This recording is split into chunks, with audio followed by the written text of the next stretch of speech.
Good afternoon and welcome everyone. I'm Councillor Susie Horton. I'm the Cabinet Member for Children, Families and Education, and this is the Children, Families and Education Decision Meeting. The meeting is being webcast to allow the public to attend remotely if they so wish, and please be advised that the public seating area is not in view of the camera used to webcast this meeting. Bit of housekeeping and safety information. If the continuous fire alarm sounds, please evacuate the room and public gallery by the stairwells. Don't use the lifts and assemble in front of Queen Victoria's statue in Guildhall Square. To comply with the Guildhall Trust's fire marshal regulations, if you did sign in at the reception desk, please can you sign out when leaving the building at the end of today's meeting. Just a little bit more about the live web streaming. It is being live streamed, as we said. Everyone speaking will be on camera. Members of the press and public are also permitted to record the meeting on the understanding that neither disrupts the meeting nor records, though stating explicitly they do not wish to be recorded. Please can you use the microphones? Remember to switch them off when you have finished. So that is the preamble. So we'll do introductions now. I will start here with Councillor Ryan Brent for Drayton and Farlington Ward. Councillor George Fielding, Central Southsea Ward Labour spokesperson. Karen Martin, Democratic Services. Hello, Sam Bushby, Deputy Director for Children and Families. Hi, I'm Mark Jay, Head of Service for Children We Care For. Angela Mann, Finance Manager for Children, Families and Education. Sarah Daly, Director of Children, Families, Education. Mike Stoneman, Deputy Director, Education. Alison Critchley, Head of Sufficiency and Resources in Education. welcome to everyone. Are there any apologies for absence? No, Councillor, I haven't received any. Okay, thank you very much. So, declarations of members' interest. I am the Vice Chair of Governors at Craneswater Junior School. I'm an employee at the City of Portsmouth College. I'm a Community Governor at Priory School. Thank you, members. So on to the first main item, which is the DSG, or the dedicated schools grant 24-25. Angela's going to introduce the report, and well, I think we can just have you had time to read the report. She can just highlight if she just highlights the key points. Thank you. So the report details the overall schools budget for 24-25, including the budgets previously covered by other reports that have come to Cabinet Member. And the report also has a lot of detail about the High Needs block, which is coming for the first time for Cabinet Member approval. It's for the financial year 24-25. So Appendix 1 sets out the full budget for the schools, dedicated schools grant budget for 24-25. And that covers the schools block, the central school services block, the early years blocks, and the high needs budget. The report requests the approval of the proposal to use the carry forward of balances to help support the high needs budget.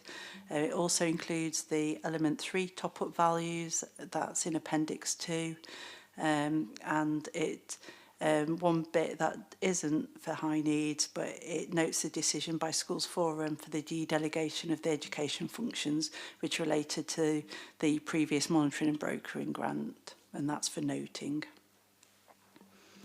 Thank you very much. Members, do you have any questions or comments that you want to make about this? No, I think you're familiar with it now. So we brought the, you're probably aware, I know you couldn't, it was a very short notice meeting, but we had to bring the early years part of it to a decision meeting to get the money out to settings to remain in their good books. So this is the remainder of it. So if you're happy with that, then I'll just highlight the recommendations. I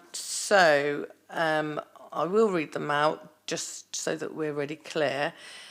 So approve the determination of the school's budget 24-25 as set out in Appendix 1. Approve the proposal to use the carry forward balances to fund this shortfall in 24-25 and manage any potential financial pressures during the financial year.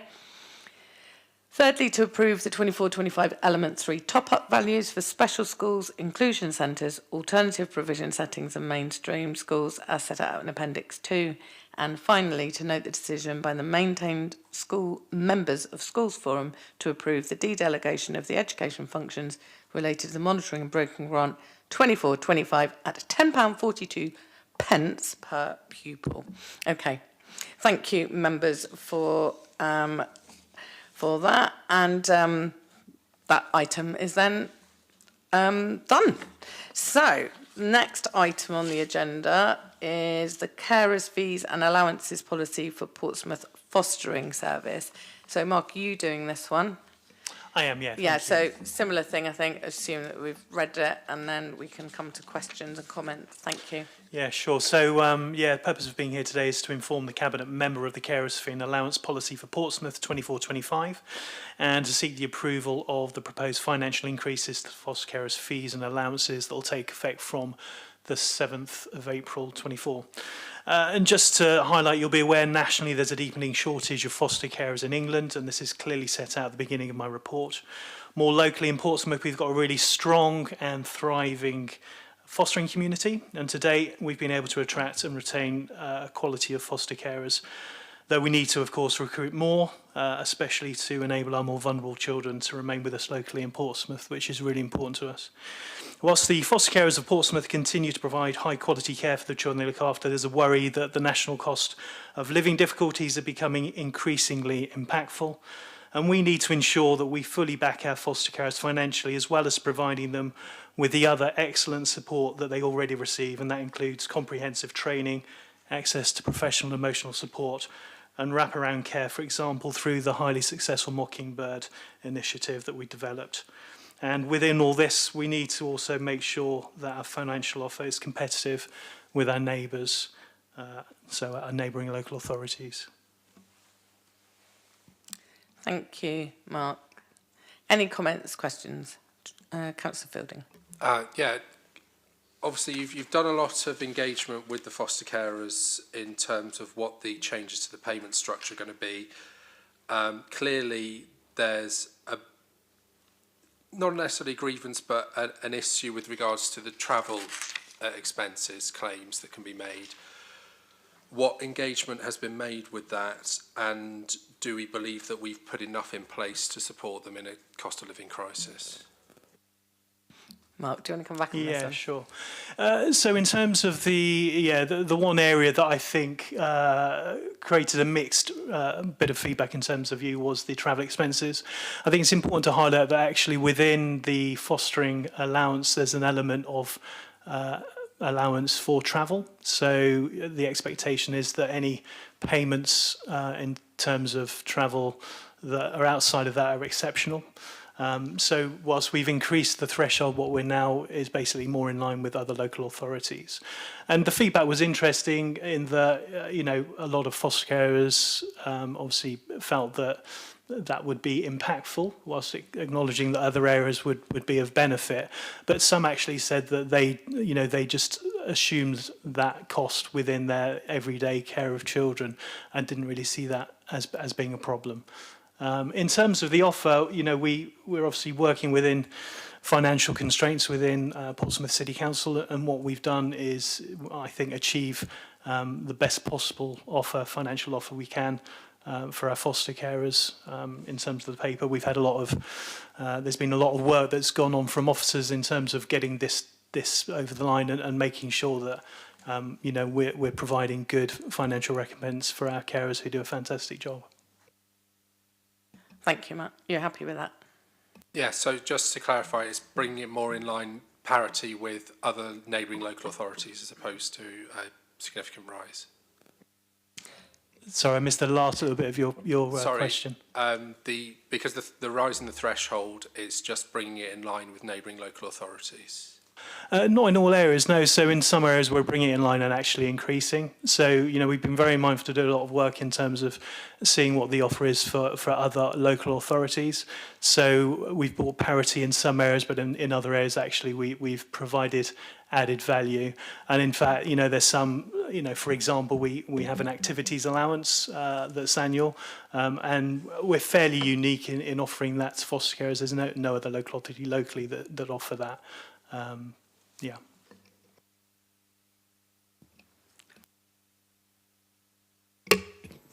Just a couple of questions. I think it's a good report. I think there's good news in there. It's just a couple of questions, maybe. So I know that 73% of the children in our care live within our own foster carers. I was just wondering how that compares with our statistical neighbours. Perhaps is my first question. I was going to ask a very similar question around the travel, and I know it's gone from 25 to 63. I just didn't know where that 63 had come from, that 63 miles. And I'll ask all my questions, I think, in one. And the other question was the refer a friend. I can only presume it's I think it says 5,500, but I presume it's 5,000.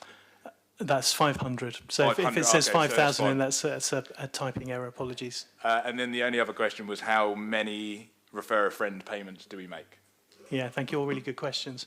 So in terms of the percentage of children that we care for within our own fostering network compared to other local authorities, it's very favourable. So we do really well in making sure that our children are local to Portsmouth, but also with carers that we recruit. I think we've got about 10% of children who are with foster carers in independent fostering agencies. That's either locally or further afield.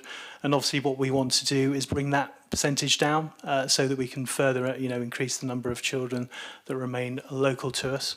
In terms of the 63-mile threshold, that's very much in line with other neighbouring local authorities. Some local authorities, such as Hampshire, for example, don't actually have a threshold, so their expectation is that travel is absorbed within the fostering allowance that they have. And sorry, can you just remind me of your last question? Was it around the refer a friend? Did I clarify that? Yeah, so what we're looking to do is introduce a slight addition to that where we'll be actually providing £500 also for the foster carer who is successfully recruited and approved. And in terms of numbers, I haven't got them off the top of my head, but I think it was possibly, and my colleague here is confirming it was actually 10 for the last financial year. Thank you, Angela. Good questions, good teamwork.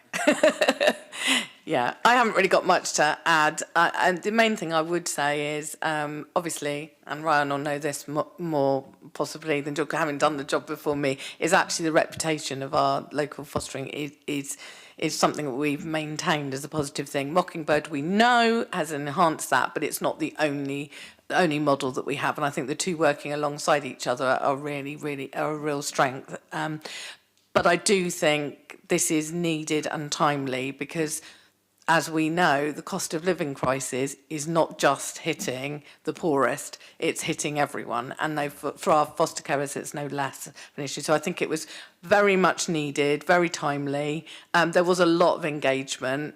And I think the choices around where we put the money, actually on balance, are the most popular ones. So you're absolutely right to pick up on the travel thing. There was a lot of debate about that, to and fro.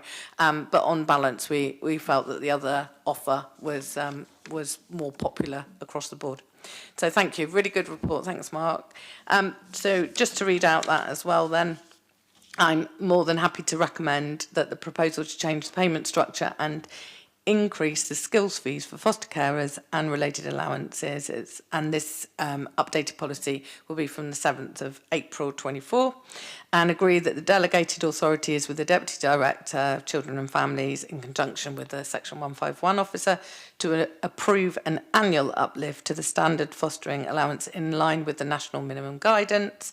And this will include the following, which are linked to the standard fostering allowance: birthday and religious festival allowance, foster carers leave, family link and activities allowance, as we've talked about. So thank you. Very good report. And I'm sure the foster carers will be very pleased to hear this go through now. Okay, so the next item is the school travel assistance policies. I think Alison's going to present this. Yeah, thank you.